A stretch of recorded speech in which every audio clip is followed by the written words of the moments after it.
Hey, Jan, how are you doing? Welcome. Thank you so Hey, much for sharing in a little bit of your story. Maybe you want to give Justin. people a little bit of context as to why we're working together. Sure. Basically, my biggest two issues are I have a leaky gut syndrome, so I struggle with a lot of diarrhea, basically, and also anxiety issues, and also stress, I guess, a lot of stress that causes me to sleep bad. So insomnia and leaky gut are the two main issues I'm struggling with. Awesome. Thank you for sharing. And I know the vulnerability in doing so is quite a lot. So thank you for allowing yourself to be accessible to anybody that's going to listen in on this recording. So you and I got to speaking about the different processes of how we can go about, getting your gut right, getting your sleep back in order. And, we covered topics in previous calls about how we can remove microorganisms that might be contributing towards the situation. But there are other underlying nervous system programs that may be contributing to the issue as well. And we briefly spoke about this, in terms of trauma and the induction of trauma from the early years of life and what impact they can have on the hippocampus, instigating almost micro lesions, which cause recall of traumatic memory to be almost reoccurring in the subconscious level. And the impact that this can subsequently have on the gastrointestinal endocrine system due to sympathetic stress overriding the opportunity that the vagal nerves and the vagal tone should have in supporting digestion. Hence the reason for the diarrhea as well as the insomnia and low-grade anxiety. So as we mentioned before, glutamate is the most abundant excitatory neurotransmitter in the brain. But depending upon where its activity is happening in the brain will determine the outcome. Okay, so if excessive activity is happening in the hippocampus, what will happen is memory recall will cause stress to come into effect, which may take you out of your conscious seat of what you're trying to learn or trying to be present in. Whereas if the increased glutamate drive in the prefrontal cortex may make you more analytical, more cognizant of learning new skills, languages, so on and so forth. So it's very important to balance out activity both in the hippocampus and the prefrontal cortex, because the hippocampus also, with its emotional response, helps to lay down new memory. Okay, so anybody that's ever been involved in any type of tertiary education will know through a multitude of case series and presentations from professors and experts in neurology that when you're learning a new process or learning a new concept, if you can compare that concept to something with an emotional relevance, you're more than likely to recall the knowledge or the material that you're trying to understand and trying to learn. Mm-hmm. So it's very important that the prefrontal cortex and the hippocampus work with one another rather than override one another. And this is where the incorporative use of certain psychedelic medicines can come into effect to help rewire dominance of glutamate responses in certain segments of the brain, but also to encourage certain tryptamine receptors to be more active, which have a modulatory role in the activity of dopamine as well. So in their impact to regulate the activity of dopamine, you're less likely to have the outcome of dopamine toxicity to come into effect. And this also allows for lesser of a beta-2, beta-3 brainwave activity, and more of a likelihood of maintaining a beta-1 alpha brainwave heightened state, which is more of a fluid state of learning, as well as energy utility of glucose within the brain as well. But as we were mentioning before, the incorporative use of any altering substance, right, shifts how our cells and how our DNA and how the mitochondria play a role in how our DNA are able to be receptive to a resonance. So any particle in existence, right, or non-existence, has a resonance to it. And the viability of a person's health and well-being is dependent upon the reaction, not just reaction, but the action, reaction, and subsequent effect, and the correlative effect that it could have on the body. So if our DNA, if our body is in a position to receive a resonance, whatever it might be, whether it be a toxin or whether it might be a nutrient, and the basis of what determines either or is quantity for the most part. right? And a nutrient can become a toxin if it's excessively consumed. So anything can become toxic, okay, depending upon the quantity of exposure. And this is where homeopathy has the principle that a small amount of exposure to a toxin will create resilience to that toxin because of the energetic resonance and alteration that it has. Now, so what determines this is genes.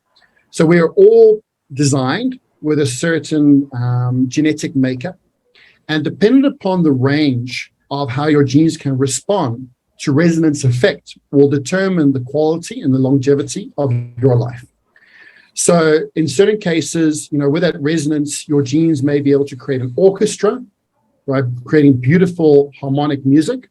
And in other cases, it might be like a triangle tingling in the wind, in which case you don't have the right type of tone that comes out of that resonance effect in the body, causing, cellular degradation, health decline, and so on.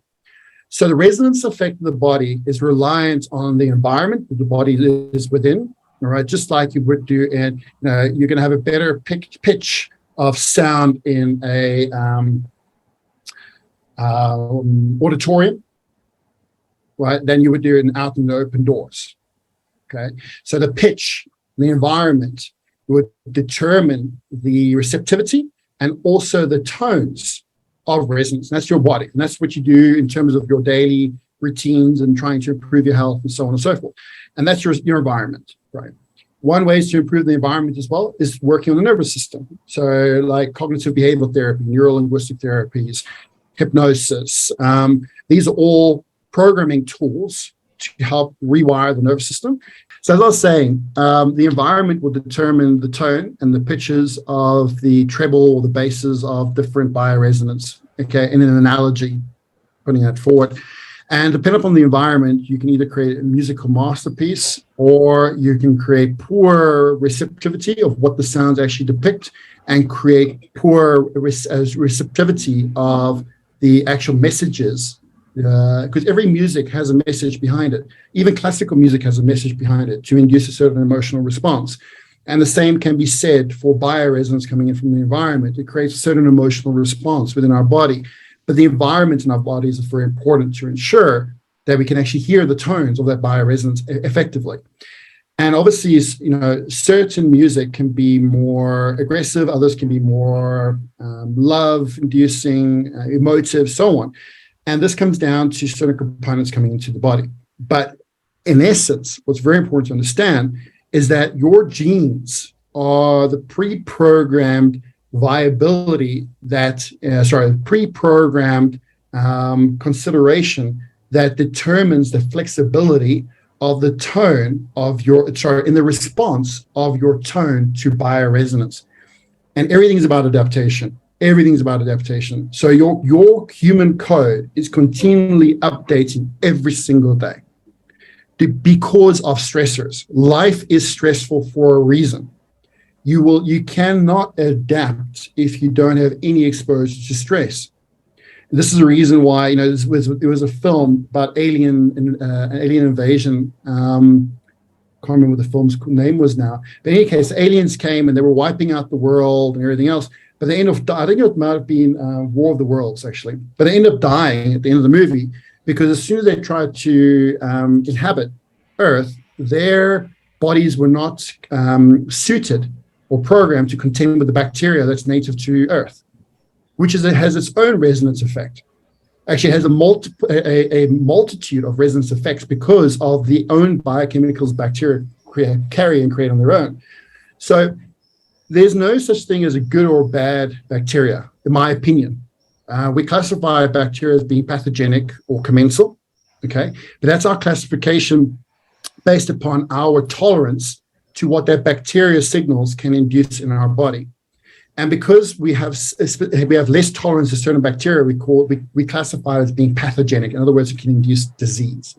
But in reality, any virus, any bacteria, any poison, anything, they're all just parts of a big matrix of stressors, which is what the universe is made of. It's a complexity of stressors of which you can either create adaptation to, strengthen your human code, and continue to progress in the right trajectory, or dependent upon the environment that your body is within, dependent upon your lineage and the exposure that your ancestors had to certain stressors that maybe in today's technological age is not something that that you are equipped to contend with, which is why EMF has an impact on some people more so than others. Like myself, I'm very sensitive to EMF, and that's more likely when my ancestors lived in very cold climates in Northern Europe, for the most part from my gene testing that I've done, which means that they're generally more parasympathetic in nature than sympathetic in nature, because they didn't have as much stimulus from year-long exposure to sun and everything else, which induces a sympathetic response. So in essence, to wrap this up, what a concept that people need to understand is that life is stressful for a reason. And dependent upon the health that your nervous system and your environment is, the tone to that stress will either provide beautiful music and the outcome of harmony in your life, or destructive bass, treble harmony that causes degradation to life. Awesome. Beautifully said.